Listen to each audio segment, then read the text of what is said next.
шуд ҳамаи масъалаҳо бояд худаш муайян кунад.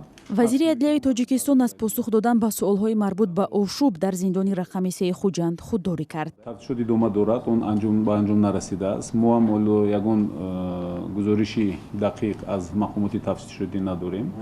ман фикр мекунам ки имрӯз дар бораи омил ва сабабҳои он гуфтани ман чандон дуруст намешавад, зеро ки тафтишот ҳамаи масъалаҳо бояд худаш муайян кунад.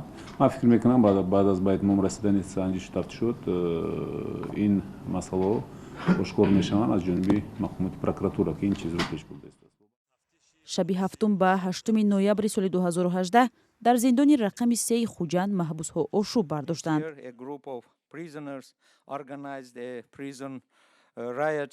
вазири корҳои хориҷии тоҷикистон дар як нишасти матбуотӣ дар Брюссел эълон кард ки дар ин исьён 21 ошӯбгар безарар гардонда шуд.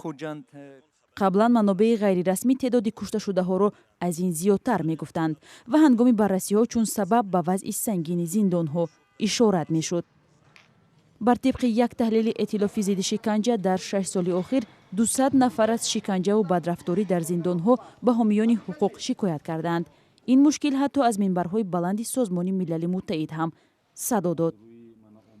аммо мақомот мегӯянд ҳамеша пайи ислоҳи камбудӣ ҳастанд. масъалаҳое ки ба мо тавсия шудаанд дар самти нигаҳдории маҳбусон дар мадди назар аст ва мо онро пайгирӣ карда истодем.